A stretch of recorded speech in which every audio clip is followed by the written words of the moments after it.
Oddly enough, one of the earliest on-screen depictions of ghosts came from a Christmas-themed movie. Look well, Ebenezer Scrooge.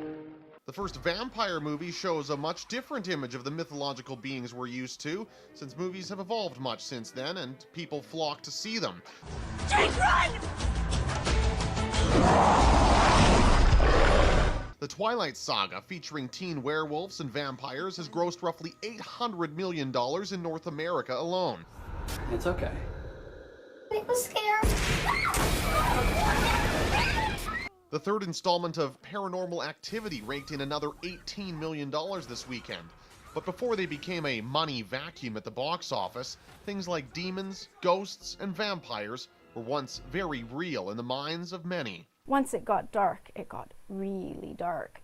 And there was a very real fear of things coming in from the woods around them. There was a very real fear of things that they couldn't explain. This is Lisa Smith, Associate History Professor at the U of S. One of her areas of research is the supernatural, particularly in early modern Europe. Smith says in 18th century Austria, real scientific research was done by a doctor to try and explain a disease many called vampirism. And by the end of his report that he submitted to the monarch, he actually calls it vampirism, using the word that the locals had been using. Jump forward to today, where some are still trying to explain the unexplainable. Not so much vampires, but ghosts, and not using medicine, but technology. What the thermal imaging camera does is it sees heat.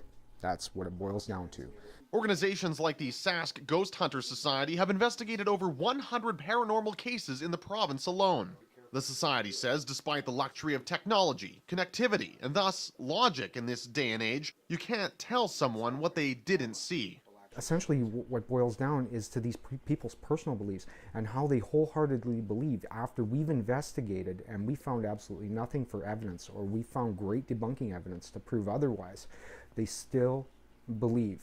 And maybe it's just the time of year, but no matter how much proof or lack thereof there seems to be, talk of the supernatural hasn't vanished over time. Danny Grummett, Global News.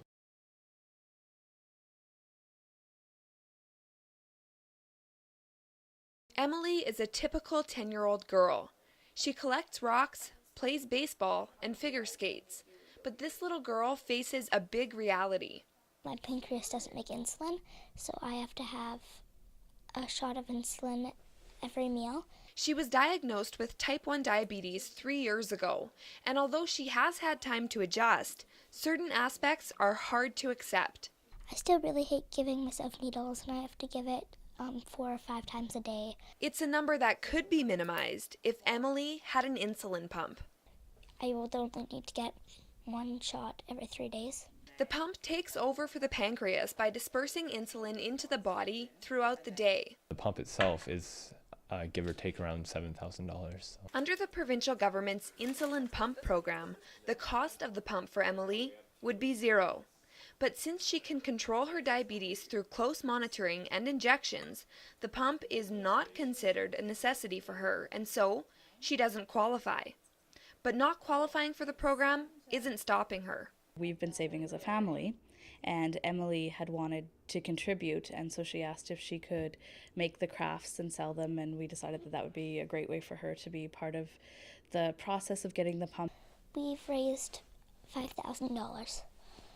But the pump is $7,000, so $2,000 to go. She launched the website pumpforemily.com a few months ago, and there, people have been donating and choosing a craft made by her. I have a lot of pride every time that somebody orders a craft, or I see her sitting here working or answering an email. It's a very great moment as a parent. At this rate, she might achieve her goal soon. I think it might be in January, and I'm going to be very excited because I'm going to be very excited. I'm probably going to be jumping up and down for most of the day. But that won't be the last we hear from her. She's talked about continuing making crafts and changing the website to like a crafts for causes kind of thing, and giving the money to different charities once she raises enough for her pump. First on the list, the Canadian Diabetes Association, to make diabetes camp for other kids with the disease more affordable. Wendy Winiski, Global News.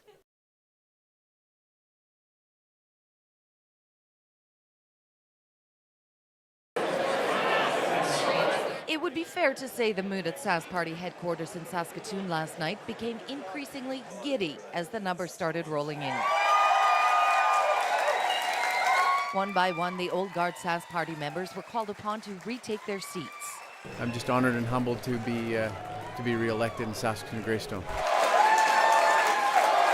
But the evening really belonged to the new members of the legislature, who knocked out some heavy-hitting New Democrats in the election process, like Judy Juner. Corey Tucker has painted the 25-year orange riding of Saskatoon Eastview, Sask Party green. We probably had the youngest campaign team out there. Average age was probably near 30, and I think the people of Eastview saw that. They saw the new energy that is coming from Eastview and coming from this party, and I was able to kind of capture that support. Congratulations. Good to see you, buddy. Good win, eh? Not his first kick at the can, but this time, Roger Parent came out the victor with a narrow win over NDP stalwart Frank Quinnell. We knew it was going to be close. You know, we were thinking probably 300 votes one way or the other. It's been absolutely wonderful. I feel like I'm in a dream still. I'm just waiting to wake up. Another first-timer, Jennifer Campo, defeated Andy Iwanchuk in Saskatoon Fairview.